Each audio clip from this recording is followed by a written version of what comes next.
Bonsoir, chers frères et sœurs ivoiriens. Bonsoir, chers frères et sœurs de la diaspora. Je suis Yvonne Tillet, professeure d'espagnol, écrivaine, conteuse. Permettez-moi ce soir de dire un mot sur le coup de fil du PAN avec le père Alassane Ouattara. En tout cas, il n'y a pas de problème. Pour moi, ce que je voulais, ce que j'ai dit dans un de mes posts, est qu'il demande pardon au Père pour revenir.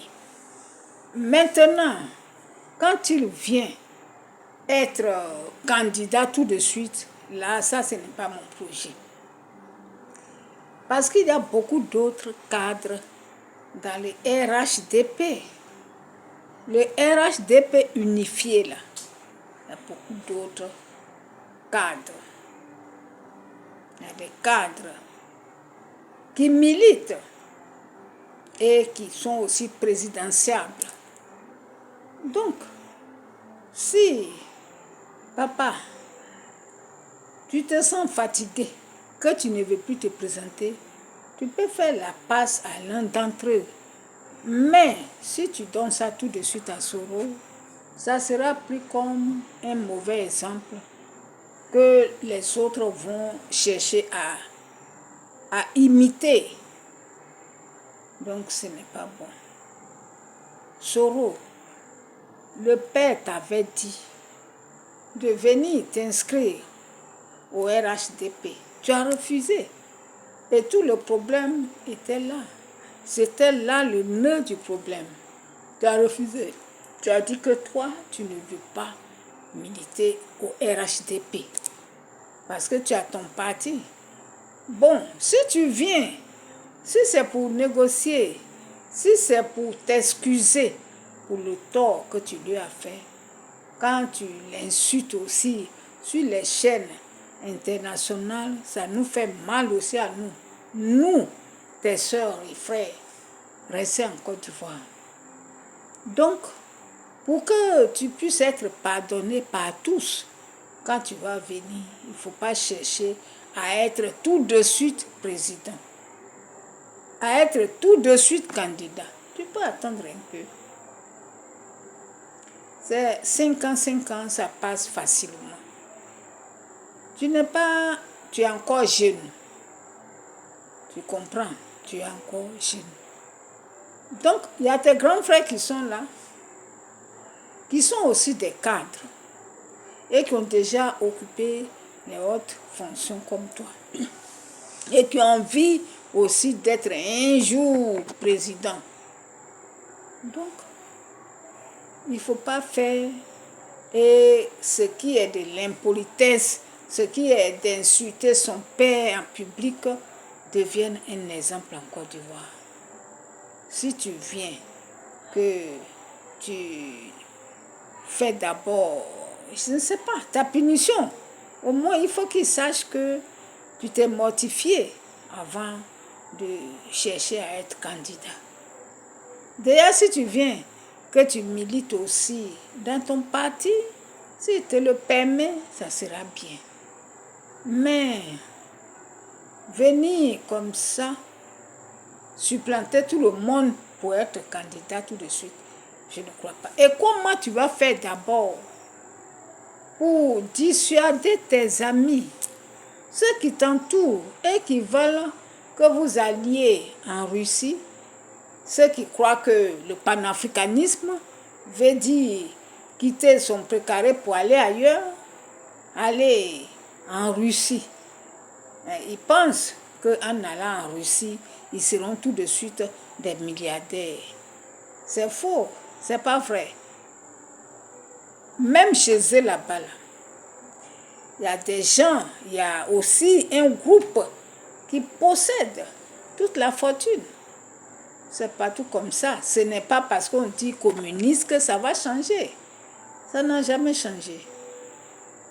Il y a des gens qui sont vachement riches là-bas, mais ce n'est pas tout le monde. Et puis chez eux là-bas, peut-être le seul qui est monté même plus vite, on peut dire jeune, c'est lui qui est là. Sinon, tous les autres étaient trop vieux avant d'être président. Avant d'entrer au Kremlin, il faut que tu sois vieux d'abord, que tu aies les cheveux blancs. Donc, vous ne pouvez pas dire que c'est eux qui sont plus démocrates pour dire quand on va chez eux là-bas et on sera bien, on peut insulter le père, on peut insulter la mère et puis, bon, ça fait rien, on devient président. Non, ce n'est pas ça. Tu honoreras ton père et ta mère, là. Pour toi, Soro Guillaume, qui est chrétien, ça existe. Et ici, ton père, c'est le président Alassane Ouattara. Ton père, ce sont tes aînés ivoiriens. Mais quand tu es à l'étranger, que tu insultes ton père, ça rejaillit sur toute la Côte d'Ivoire. C'est pas bien. Et que dire? Lorsque tu vas t'asseoir au Sahel, chez les gens en conflit avec ton père, est-ce que vous n'avez pas fait un coup pour que tu dises tu vas venir te réconcilier avec lui? Nous, on ne sait pas. On a vraiment peur. Donc, il faut que tu sois mis à l'épreuve d'abord. Tu viens. Si c'est vraiment la réconciliation et que les voies plus autorisées que la mienne vous le permettent, tu viens et on te met à l'essai. Si tu peux rester tranquille, sans bruit de bottes derrière toi, là, on saura que vraiment tu es venu pour faire du sérieux. Mais à cause de toi, les gens comme Nyamsi ou bien quoi, et Franklin, là, voilà. Franklin, qui a avoué d'abord qu'il a fréquenté en Côte d'Ivoire, qu'il a eu son premier emploi en Côte d'Ivoire. C'est lui qui permet que les autres activistes nous insultent la Côte d'Ivoire jusqu'à atteindre même Houphouët-Boigny, le premier président de notre pays, le critiquant que pourquoi il a quitté le communisme pour devenir capitaliste. Or, c'est sa position-là de capitalisme-là qu'il a appris pour développer le pays. Aujourd'hui, la Côte d'Ivoire est hyper développée, mais il a commencé ça avec sa coopération avec les Occidentaux. Regardez tout près là, en Guinée, et ils étaient communistes. Mais tous leurs habitants fuyaient pour venir chez nous ici, fuyaient pour aller ailleurs. Ce sont des gens très intelligents. Moi, j'en ai eu comme, j'ai eu des élèves guinéens, ils sont très très intelligents. Mais le fait qu'ils soient communistes les a mis trop en retard.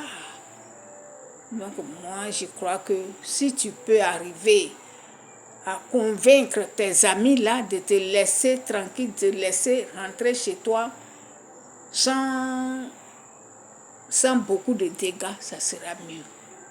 Parce que là, c'est comme si tu es dans un engrenage actuellement. Est-ce qu'ils vont te laisser venir en Côte d'Ivoire? Si tu arrives à les dissuader pour venir tranquillement, ça sera bon. Parce que le fait que les gens comme la guêpe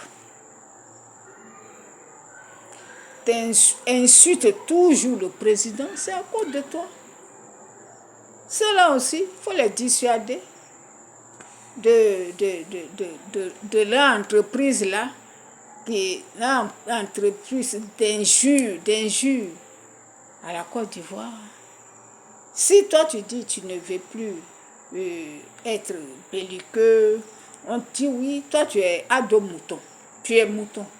Oui, mais moi comme ça, j'ai perdu ma mère pendant la guerre, j'ai perdu mon oncle maternel, j'ai perdu mon oncle paternel, le seul qui restait, le plus vieux dans la famille là.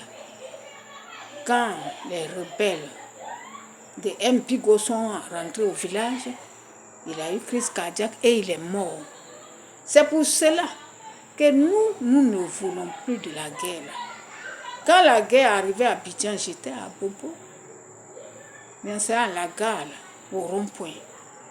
Mais quand tu es dans la cour, que tu vois les douilles passées, tout le ciel est devenu rouge comme ça devant vous. Et ça vient souvent, ça pèse aussi vos murs. Et quand ça commence, on dit de vous mettre sous le matelas, sous le lit. Quand vous avez vécu tout ça, vous ne pouvez pas encore souhaiter la guerre. Alors, ceux qui ne sont pas en Côte d'Ivoire, des étrangers, t'entourent et puis t'encouragent à venir attaquer le pays. Vraiment, si tu renonces à tout cela, eh bien, le Père peut te pardonner et nous aussi avec lui. Vraiment, c'est ce que je voulais dire ce soir à propos de ce coup de fil. Merci. Allez, mettez les cœurs, mettez les cœurs.